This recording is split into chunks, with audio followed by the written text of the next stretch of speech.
When you come back, that's what it's all about. I'm back, motherfuckers. You thought you had me. You thought you had me down. Only for a second. I'm back. Maybe not today, maybe not tomorrow, and maybe not the next month. But only one thing is true. I will be champion one day. I promise. I promise.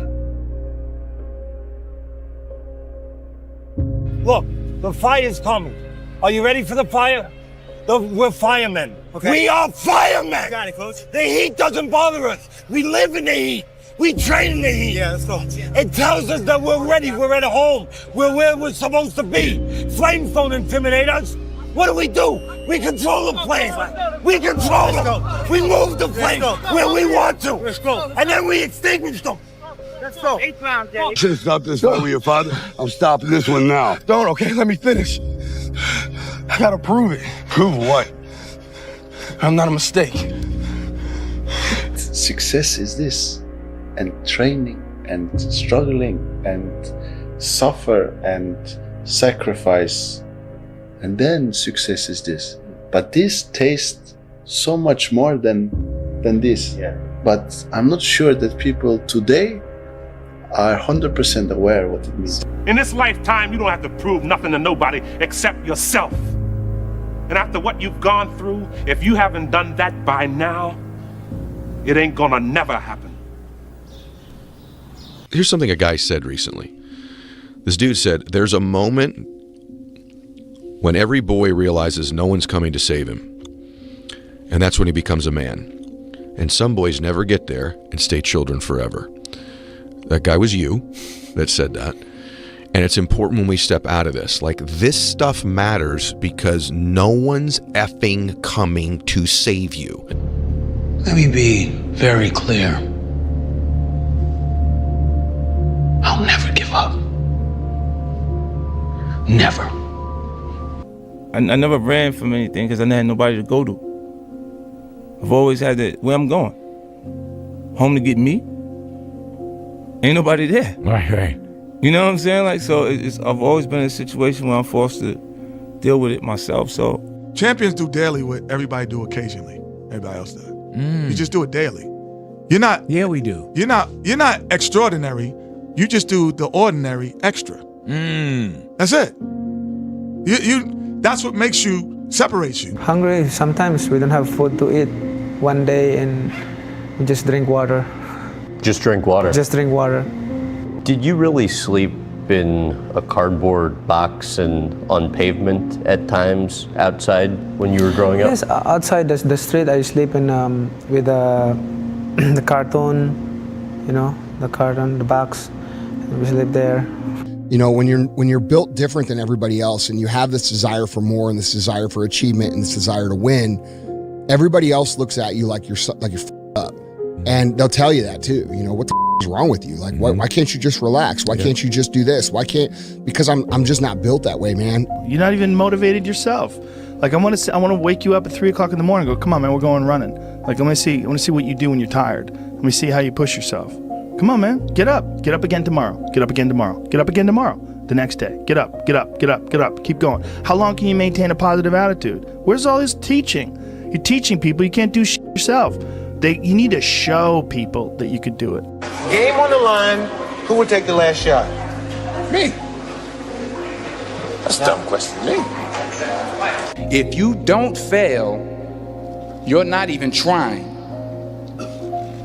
I'll say it again. If you don't fail, you're not even trying. My wife told me this great expression.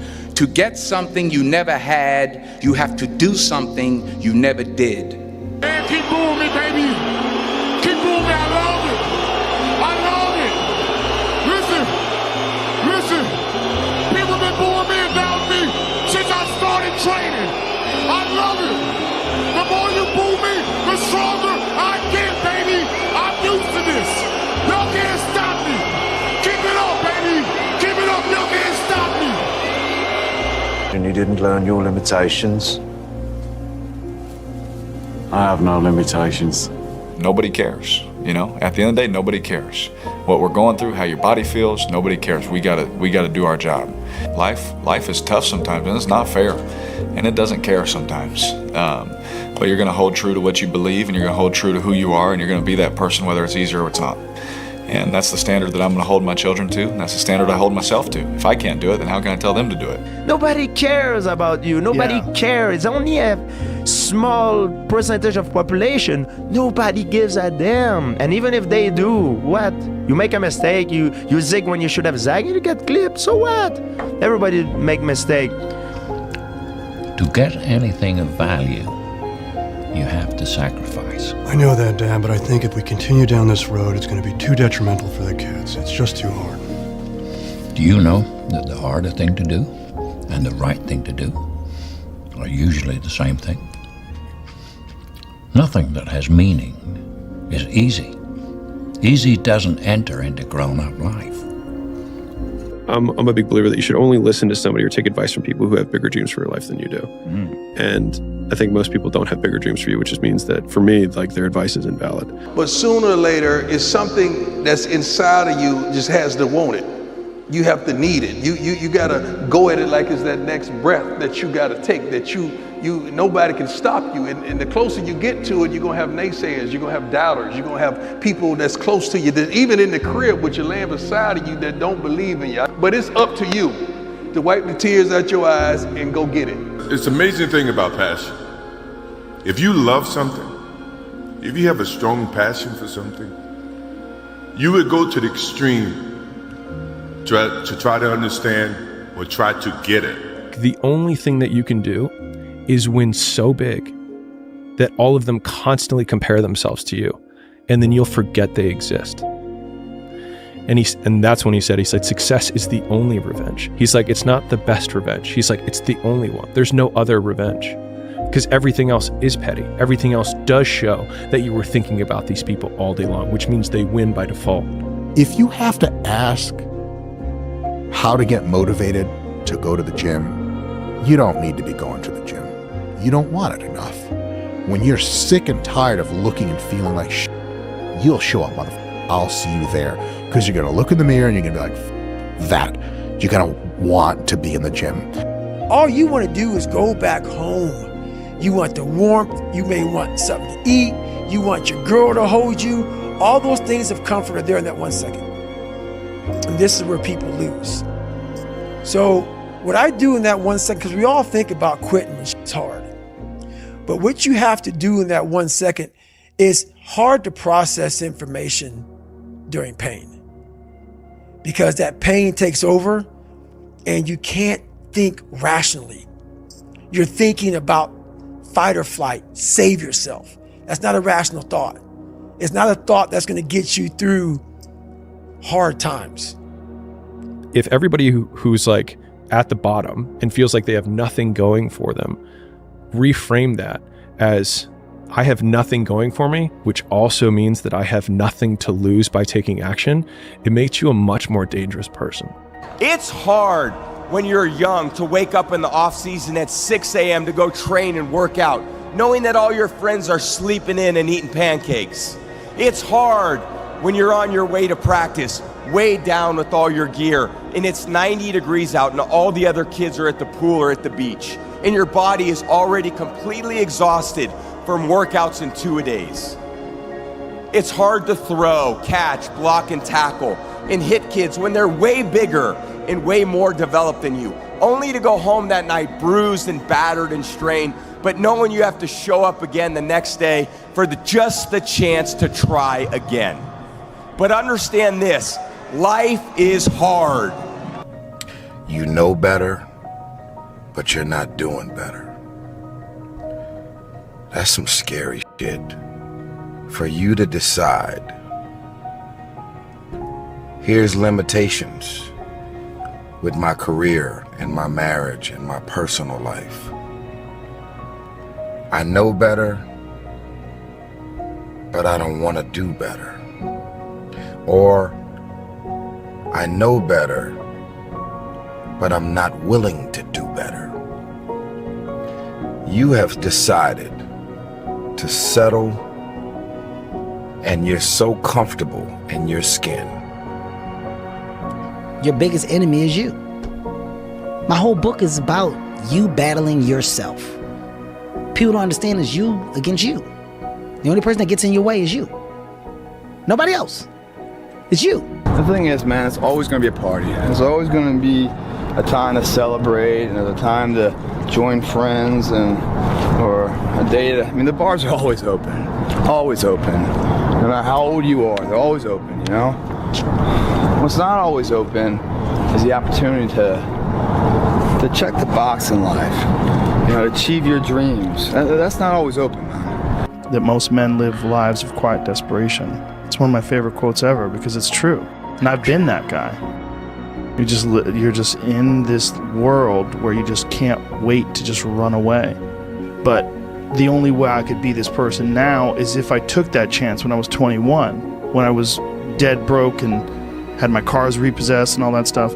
That's the only way you ever get where you want to go. You have to take a path that's dangerous, and most people want to take the safe path. And the safe path leaves you stuck in quiet desperation. Almost every time, it's hell.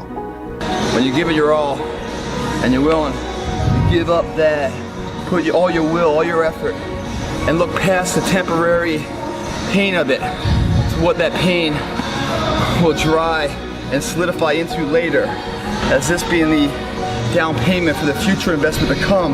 Willing to sacrifice this now for the belief of what tomorrow can be. You know, you must hope and believe in yourself if you ever want to see what that hope can turn into, what that belief can turn into. By doing this every day, repetitively, those are the measures that lead to the big moments of success that everyone sees in life. No one sees the struggle in here. No one sees the hardship, the early mornings you get up. No one sees any of that. They just see if your hand's raised or not. And if it is, oh, what a great guy. Oh, I wish I could be that guy. I wish I could be that guy. But they're not clapping, wishing they could be you at 5 in the morning when you get out of bed, when it's pissing rain outside, to come and train for that hand to be raised. They don't want to be that guy. They just want the glory. And that's the differential of a champion. If I could go back, I'd tell younger me, you're going to do some pretty great things, but you do not need to be great. All you have to do is be yourself. That will always be enough. What's that mean to you? You know, I've had a lot of different thoughts that have come into my mind now having a child. When Courtney was pregnant, thinking about raising a child, myself when I was a child, and all these things. And I think I always felt like I wanted to be good at everything I did and be great at what I did. And I never expected to be as good as I was. So it would just be such an interesting relief to be able to give myself, to be like, you are going to be great. You're going to have all these things that you want, but you're also going to realize that they're not as important as you think they are. You know, like, you're going to come to the realization where the relationships and your values and everything that you enjoy and the experiences of everything aren't going to come down to those spectacular moments on stage at the Olympia. They're going to be much more simpler than that. They're just going to be those moments where you're being yourself. We don't push nobody. We don't make nobody. Like, if you don't want, okay, leave. Like, even yesterday, I was talking with them. It was Saturday, and everybody complained about they tired. What you want? All week you was work hard. End of the week, if you don't tired, this is good question. You have to worry about yourself. But this is Saturday. Your 6th day, you work so hard. Of course, you're gonna tired. Tomorrow rest, and Monday we're gonna begin one more training. If you don't want, go back to Dagestan and stay with your mom. She's gonna give you every day good breakfast. You don't do nothing. Stay there. But if you come here, don't complain. You wanna become best. You wanna become champion. And now you wanna say like you tired. Who cares? You tired or not? Nobody cares about you. Even you, if you're gonna watch fight, you just watch fight. They walk out inside the cage, they fight, and they leave. You don't know what happened behind the scenes. This is not your business. Nobody cares about this. Yeah. He was tired, he have personal problem, family. Nobody cares. You don't know, like, you just see how he fight and he go. Yeah. And for this one, you have to train so hard. If you don't want, tell us. Go back to Dagestan. Nobody gonna ask about yourself. Without you or with you, there is always gonna be champions. With your name, this is your choice. You wanna put your name there? Okay, work hard. No? Bye bye. Some days it gets tough. It does. Some days it gets tough. And I think a part of it, that noble mentality is, you know, f your tired body, f that unmotivated mind, and get out there and do it anyway. You know, you better fight yourself, because you're not only winning when things are going your way. You got to figure out how to win when things aren't going your way. You got to figure out when your body's fighting you, when your mind's fighting you. How do you still, you know, just say, F it, I'm gonna beat my mind today? Or do you just give in to your mind and say, oh, I'm tired today, I'm lazy, I don't want to do it, it's too hard, no one else is doing it, it's a weekend, it's too late, these are already off hours, oh, exactly what I want isn't happening right now. Like, okay, great. You know who that's great for? Your competition. You want that attitude to permeate the people that you're competing against. You want them to give in to their mind. You want them to say, oh, it's too hard, I can't do it. But you want to be the one that says, F it, I'm gonna do it anyway. I know I don't feel good today, but I'm gonna go out there and I'm gonna prove to myself that even on days that it doesn't feel right, I push myself. The only way to gain confidence in yourself is to build something. It's not to wait for it to happen. Hey Vic, your life just happened in front of you. Just show up today and make it happen with Tom. No, you had to do a lot of shit today to get to this day that no one really knows except you. Those I can't catch a break guys, yeah, get them the fuck away from me. I can't be around those guys. I don't want to hear that shit. I don't want to hear that shit. I don't buy it. Because everybody has bad breaks. Yeah. I've had a ton of bad breaks. But you know what I did? I stayed up. Yeah. And I thought through it. And I figured out what the fuck I did wrong. And then I went back. It's like I fucked up everything I've ever done 100 times. There's no other way to do it. And I've had a bunch of shitty breaks. Everybody has. But you got to realize when you have those shitty breaks what that is. It's an opportunity for you to reassess, reboot, get better, figure out another way, find another way through. It's just little challenges. And the people that look at those challenges and go, why do I always have these challenges? They're cancer. Those people are dangerous to be around. They will rob you of your enthusiasm. They don't give you any fuel. They're the opposite of fuel. Yeah. So if you wake up in the morning and you don't want to do something, you don't care enough about yourself. And that's what you need to really research is, man, why am I not doing this for myself? Because that is the number one purpose in life, is to better oneself. So that's the only purpose I fucking need. So the reason I get up every day, even though there's no race or there's no school, there's nothing in front of me, is because I have pride in myself. Go do something that's hard. Go try and accomplish something that's hard. You may win, you may lose, you may succeed, you may fail. I'll tell you what, you'll be better. If you avoid those things that are hard, if you don't accept that challenge, if you don't step up and step into that cold water, and you sit on your couch and eat Doritos, I can tell you this is not a good move. This is not a good move. Don't do that. Don't do that. Just get up, move towards that challenge, whatever that challenge is. Move towards that challenge and go attack it. And you may be successful and you may not be successful, but you will be better. And the next challenge, you're gonna be more prepared for. And the next challenge after that, you're gonna be even more prepared for. And you're gonna fail, and you're gonna fail, and you're gonna fail, and you're gonna fail, and then you're gonna win.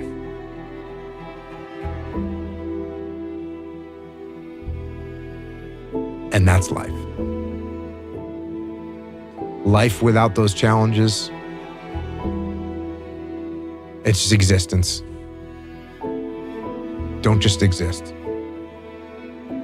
Go live. Here's what I know. I know that until you make a decision that you no longer want to feel how you feel, or you no longer want to think the way that you think, or you no longer want to have the kind of results or no results that you have, until you make that decision that, you know what? I know I don't feel great. I know I doubt myself. I know I've had a lot of bad things happen. I know there's a lot that I regret, but damn it, with the time that I have left in my life, I really want to start to enjoy myself. I want to take better care of myself. I want to feel happy. You don't even have to believe you deserve it yet. You can just want it. You've got to start there. You've got to start with wanting something better for yourself. And then I personally think the most important thing is to start acting like the person who has the things that you want right now, even though you don't feel like it. My brain cannot process failure. It will not process failure. Because if I sit there and have to face myself and tell myself, you're a failure, I think that's almost worse than death. I felt like everybody had written me off after those air balls. And I got home, it's probably like 3 a.m, and I went down to the high school, which is down the street from our house. And the janitor let me in the gym, and I shot all day. All day. I mean, all day. And this was right after that playoff game. And I didn't leave the gym. I just kept shooting and practicing. And I got a chance to let out the steam of disappointing my teammates and millions of fans. I got a chance to let all that out instead of bottling it up and envision that moment over and over and over and over and over. Us in the military, we go on these instructor-led runs. Most of the time we knew the start and end point. So on the way back, I started seeing people getting happy and shit because the end was near. But there were some asshole instructors that would hear the happiness and go right on past the end point. When that happened, everybody stopped talking. Heads would start dropping. And I started taking fucking souls. At that time, I knew what happened in their minds. They were living off the hope factor. They hoped the instructors would stop running. They hoped the water was never cold. They hoped the weather was fucking good. I don't live off that hope shit. I wish the water was cold. I wish them motherfucking instructors keep on fucking running. I wish for fucking rain. When the ending is unknown and the distance is unknown, that's when you know who the fuck you are. Stay hard. That no one is ever going to give a shit about you, even 1% as much as you have to give a shit about yourself. No one cares. No one cares about you if you're a man, ever. Everything is conditional. You don't get loved unconditionally, and that's a beautiful thing, because that makes you strive to create your own value as a man. And the problem that men have is we all go from a time when everyone cares about us to a time no one does. Women don't lose it until they're maybe 45 and childless. Then they'll be like, oh, what the fuck's going on? Now she understands what it's like to become a 15, 16, 17-year-old man. Because we've gone through the stage. I remember my aunts and uncles, hey, little Tristan, I remember, they all cared about me back then. Then you get to 16, 17, 18, you're out in the cold world and you're like, no one gives a fuck, do they? I can't pay my bills. I have no food. Nobody cares. Yeah, your mother and your father will care a little bit, but you have to care about them.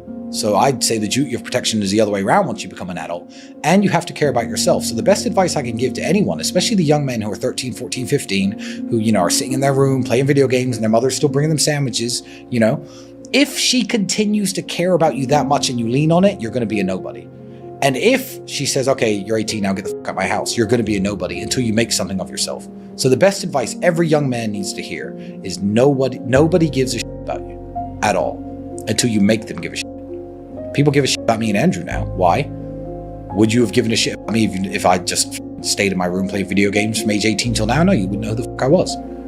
When you feel that pressure inside of you and it's very heavy, like weather that's very, heavy and thick, you're motivated, you feel it. I've got to get up in the morning. I've got to do this. I've got to accomplish this. When that pressure goes away and you don't feel any pressure in your life, you can do anything and there's no consequences for it. You'll just waste time, you'll waste years, you'll waste months, you'll never accomplish anything. You give somebody a deadline, right? They'll accomplish in 2 months what it would take somebody 2 years to do without a deadline. It's that necessity, it's that sense of there's a sword at my back, I've got to get it done. It makes you get things done, it gives you the energy. It's get rich or die trying, to quote somebody. Because this world we live in is tough.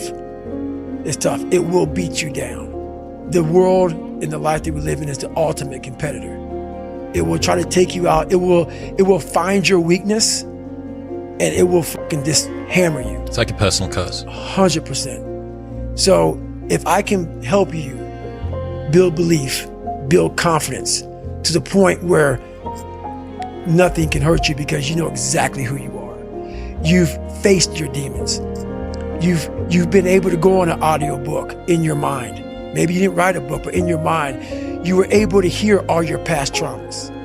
You were able to listen to them. You're able to fucking say, okay, now I can now talk to people about what I went through. I'm no longer embarrassed. I'm no longer ashamed. Being ashamed is one of the biggest things that kill people nowadays.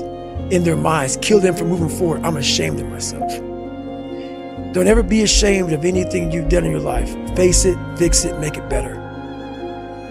We are humans. But then again, if you always think that we're humans, you will always just be a human and always make the same fucking mistakes. You must take this knowledge that you learn from all this knowledge. So I'm just trying to give people that strength to go in the archives of your life.